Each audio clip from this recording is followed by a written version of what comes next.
What's your perspective on the role of social influencers in marketing? And maybe you can elaborate a little bit on how important they are for the automotive industry.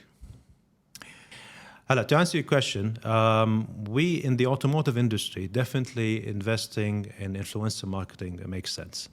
However, it has to make sense when it comes to resonating that content. We have to make sure that our brands connect with that content creator or influencer, if that's the case.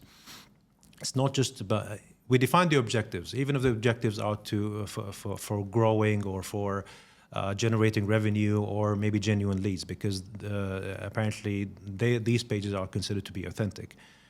But the brands, our vision, let's say, or our philosophy needs to connect with that influencer.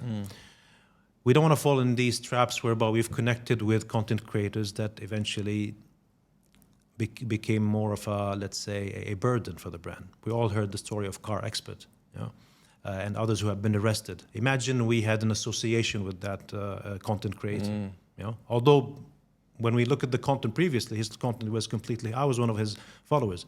Right.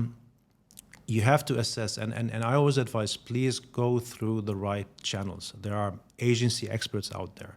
Do not just assume. These are not opinions. You might, not just because you're a big follower, doesn't mean that that content creator is the right fit for the brand. And that's where some marketeers go ahead and get carried away, jump on decisions and say, let's work with this influencer. Why? I'm a big fan. I'm a big follower. Yeah, but do you think that the audience fits the product we want to sell? There's a lot of assessment now. It is a must, it is required, but that depends on the objectives and what is it you're aiming to achieve. Right. So how do you use influencers for the automotive industry? So you give them a car for a few days and they take pictures with it and stuff, or how? Well, the first is working with content creators who are into the automotive field. They're usually the #1 target because people follow them for for updates on the recent cars and products. Yes, they usually invited for events. They're given the car for a day or two. Some are based on reviews and some are based on promoted material. Yeah, but we usually prefer reviews because we want the opinion of the content creator. Then there's another. What's the other part? There's the review, and the other part is what? They call it like the promoted content. So you eventually it becomes like an ad. Right. So you pay them a fee. Yes. To they to say something good about the brand. Exactly. Okay, got it. But from a product, from a brand perspective, you'd rather have the audience here. And why do people follow that influencer or content creator? Because they trust his. Because he's genuine and. Exactly. Yeah. So. Then you take another direction, which is you don't always have to focus on automotive content creators. You can look into lifestyle content creators and others, but then find a connection.